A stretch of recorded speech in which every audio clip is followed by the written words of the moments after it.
Hello friends, welcome to DVD corner. இவள் உங்களின் தோழி. இன்றைக்கி நம்ம என்ன பார்க்க போகிறோம்னு பார்த்திங்கன்னா, ரொம்ப சுவையான மோர் குழம்பு பார்க்க போகிறோம். வெண்டைக்காயை வச்சு ஒரு மோர் குழம்பு பார்க்க போகிறோம். அதுக்கு முன்னாடி நம்ம சேனலை சப்ஸ்கிரைப் பண்ணிக்கோங்க. பக்கத்தில் இருக்க பெல் ஐக்கானை ப்ரெஸ் பண்ணிட்டிங்கன்னா நான் எப்போ வீடியோ போட்டாலும் உங்களுக்கு ஒரு நோட்டிஃபிகேஷன் வந்துடும். அதன் மூலயமா நீங்கள் எந்த வீடியோவும் மிஸ் பண்ணாமல் பார்க்கலாம். வாங்க ஃபஸ்ட்டு நம்ம என்னென்ன பொருட்கள் தேவை அப்படின்னு பார்த்துடலாம். நான் ஒரு 100 கிராம் போல் வெண்டைக்காவை நீளமாக நறுக்கி வச்சுருக்கேன். அடுத்ததாக பார்த்திங்கன்னா ஒரு 100 கிராம் போல் தயிர், மஞ்சள் தூள், கடுகு,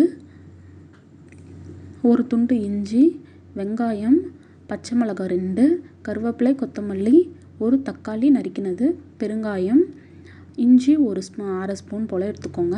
இது கடலைப்பருப்பும் அரிசியும் நான் வச்சுருக்கேன். இப்போ நம்ம ஒரு ஸ்டவ்வில் பேன் வச்சுட்டு கொஞ்சமாக ஒரு ஸ்பூன் போல் தேங்காய் எண்ணெய் ஆட் பண்ணிக்கோங்க. அதில் ஒரு அரை ஸ்பூன் ஜீரகம் போட்டு பொரியட்டும். ஜீரகம் நல்லா பொரிஞ்சு வரட்டும் எண்ணெயில். தேங்காய் எண்ணெய் ஆட் பண்ணிங்கன்னா ரொம்ப டேஸ்ட்டாக இருக்கும். அதுக்காக தான் நம்ம தேங்காய் எண்ணெய் ஆட் பண்ணுறோம். இப்போ கருவேப்பிலை, ஜீரகம் பொரிஞ்சிடுச்சு. நான் கருவேப்பிலை ஆட் பண்ணிட்டேன். கருவேப்பிலை பொரிஞ்சதும் ஒரு வெங்காயம் பொடியாக நறுக்கி வச்சுக்கோங்க. அந்த வெங்காயம் இப்போ நான் ஆட் பண்ணியிருக்கேன். வெங்காயம் கொஞ்சம் நேரம் வதக்குங்க. எண்ணெயில் கொஞ்சமாக வதக்கிடுங்க. வெங்காயம் நல்லா வதங்கட்டும். வதங்கினதும் நம்ம வெண்டைக்காய் ஆட் பண்ணிக்கலாம். வெண்டைக்காய் நீங்கள் பிஞ்சு வெண்டைக்காயாக பார்த்து எடுத்துக்கோங்க. அப்போ குழம்பு ரொம்ப டேஸ்ட்டாக இருக்கும். நான் 100 கிராம் போல் வெண்டைக்காய் எடுத்திருக்கேன். இதை சின்னதாக இது மாதிரி கட் பண்ணிக்கோங்க. ரொம்ப பொடியாகவும் வேண்டாம், பெருசாகவும் வேண்டாம், மீடியம் சைஸில் கட் பண்ணிக்கோங்க. 1 இன்ச் போல் கட் பண்ணிக்கோங்க. அப்போ நல்லாயிருக்கும் நமக்கு. எண்ணெயில் கொஞ்சமாக வெண்டைக்காய் வதங்கட்டும். வதங்கினதும் நம்ம உப்பு, தேவையான அளவுக்கு உப்பு ஆட் பண்ணிக்கோங்க. அதுக்கப்புறமா நம்ம பார்த்துட்டு மீதி தேவைன்னா உப்பு ஆட் பண்ணிக்கலாம். உப்பு, பெருங்காயத்தூள், மஞ்சள் தூள் 3மே நான் இந்த ஸ்டேஜில் ஆட் பண்ணிக்கிறேன். நீங்கள் இப்போவே மஞ்சள் தூள் ஆட் பண்ணிங்கன்னா தான் உங்களுக்கு மஞ்சள் வாசனை இல்லாமல் இருக்கும். இல்லைனா மஞ்சப்பொடி வாசனை வரும் குழம்புல. இப்போ இதை போட்டு நீங்கள் வதக்கிக்கோங்க. நம்ம 3த்தையுமே ஆட் பண்ணிவிட்டு வதக்குறோம். கொஞ்ச நேரம் வதங்கட்டும். இப்போ தக்காளி, ஒரு தக்காளி பொடியாக நறுக்கி வச்சுக்கோங்க. அந்த தக்காளியை நான் இப்போ ஆட் பண்ணியிருக்கேன். இது எல்லாமே நல்லா வதங்கி வரட்டும். வெங்காயம், தக்காளி, வெண்டைக்காய் இது எல்லாமே எண்ணெயிலேயே ஒரு 2 நிமிஷம் வதங்கட்டும். வதங்கினதும் நீங்கள் ஒரு டம்ளர் போல் தண்ணி ஊற்றிக்கோங்க. ஒரு 150 ml அளவுக்கு தண்ணி ஊற்றிருக்கேன் நான். தண்ணி ஊற்றிட்டு இது ஒரு மீடியம் ஃப்ளேமில் வச்சு கொதிக்க வைங்க.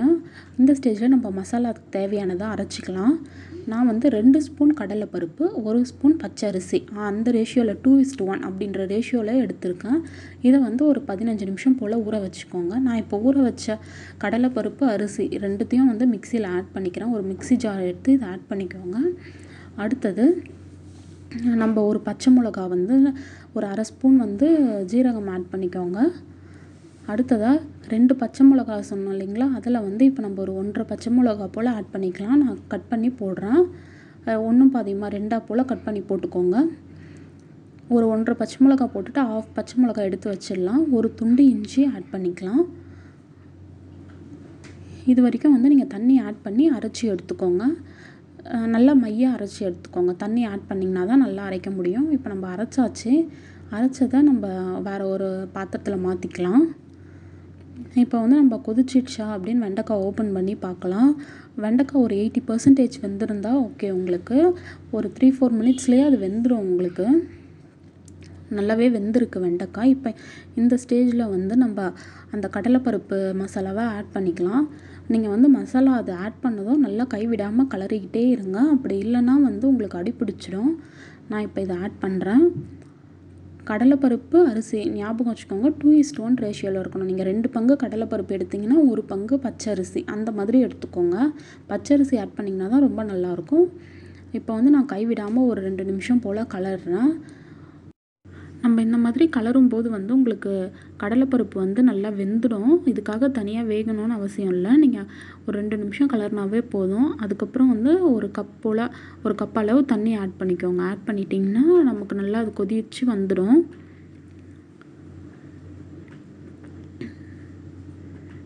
நம்ம இப்போ 1 கப் தண்ணி ஆட் பண்ணியாச்சு. ஸ்லோ ஃப்ளேமில் வச்சுட்டு ஒரு 5 நிமிஷம் போல் கொதிக்க விடலாம். நான் இப்போது பேனை மூடிட்டு 5 நிமிஷம் போல் கொதிக்க விடுறேன். அதுக்குள்ளே நம்ம தேவையான தயிர் நம்ம அரைச்சி எடுத்துக்கலாம். நீங்கள் தயிரை பீட்டரில் பீட் பண்ணுறதை விட இந்த மாதிரி மிக்சி ஜாரில் அரைச்சிங்கன்னா ரொம்ப சூப்பராக இருக்கும். நான் 1 கப் போல் தயிர் எடுத்திருக்கேன். புளிச்ச தயிராக எடுத்திருக்கேன்.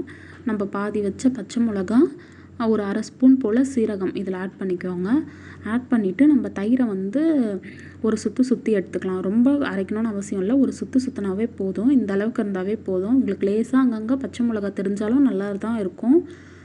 இப்போ வந்து நமக்கு ஒரு 5 நிமிஷம் போல் ஆயிடுச்சு. இப்போ நீங்கள் திறந்து பார்த்தீங்கன்னா ஓரளவுக்கு கிரேவியே நல்லா திக்காக இருக்கும் உங்களுக்கு. இப்போது இந்த ஸ்டேஜில் வந்து நம்ம அரைச்சி வச்சுருக்கோம் இல்லையா தயிர், அதை வந்து ஆட் பண்ணிக்கலாம்.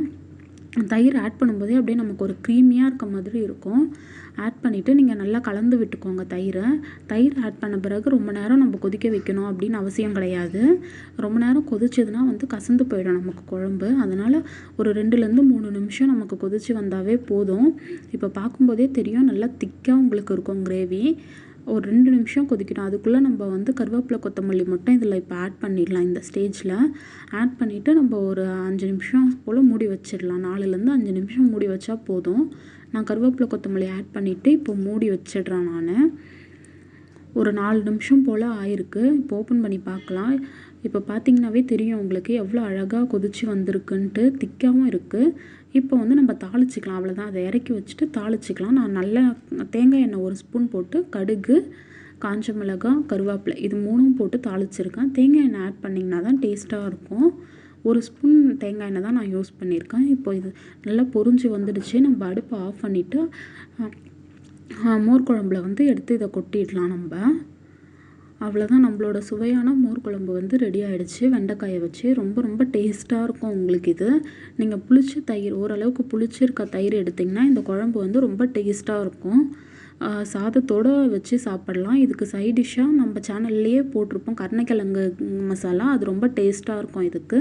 உங்களுக்கு இந்த வீடியோ பிடிச்சிருந்தா லைக் பண்ணுங்கள், ஷேர் பண்ணுங்கள். இன்னொரு வீடியோவில் மீட் பண்ணலாம். பாய்.